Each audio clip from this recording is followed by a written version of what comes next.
திருவள்ளுவரின் வழியில் வாழ்ந்து வாழ்வின் உன்னத நிலையினை அடைய திருக்குறளோடு நாம் என்னும் இந்த நிகழ்விலே இணைந்திருக்கின்ற உங்கள் அனைவருக்கும் முதற்கண் வணக்கம். குறள் எண் 609, அதிகாரம் மடியின்மை. ஒரு ஜென் துறவியை பார்க்க ஏழை இளைஞன் ஒருவன் வந்தார். குருவே, நான் பெரும் ஏழை. என்னிடம் என் உயிரைத் தவிர வேறு எந்த சொத்தும் இல்லை. நான் நல்ல வசதியுடன் வாழ ஒரு வழி சொல்லுங்கள் என்று கேட்டான்.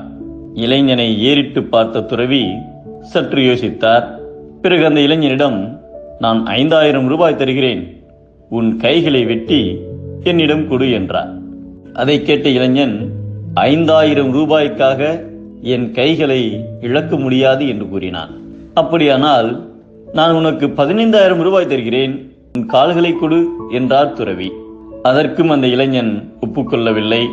வேண்டுமென்றால் 50000 தருகிறேன், உன் கண்களையாவது கொடு என்று கேட்டார் துறவி. அதற்கும் அந்த இளைஞன் முடியாது என்றான். இறுதியாக, உனக்கு 20 லட்சம் வேண்டுமென்றாலும் தருகிறேன், உன் உயிரை கொடு என்றார் துறவி.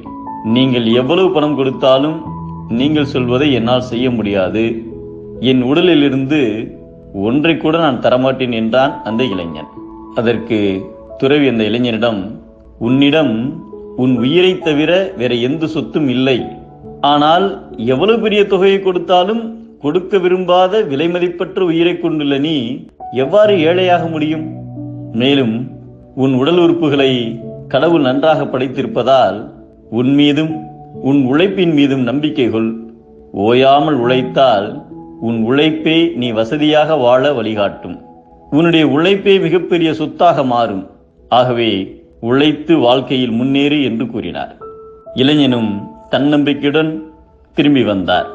ஒருவன் தனது சோம்பலை ஒழித்து விட்டால் அவனது குடும்பத்திற்கு வந்த சிறுமைகள் அனைத்தும் நீங்கிவிடும் என்பதை, குடியாண்மையில் வந்த குற்றம் ஒருவன் மடியாண்மை மாற்ற கெடும் என்கிறார் நம் தெய்வப்புலவர் திருவள்ளுவர். சோம்பல் வாழ்வின் தாழ்வு, உழைப்பே வாழ்வின் உயர்வு. மீண்டும் அனைவருக்கும் நன்றி, வணக்கம்.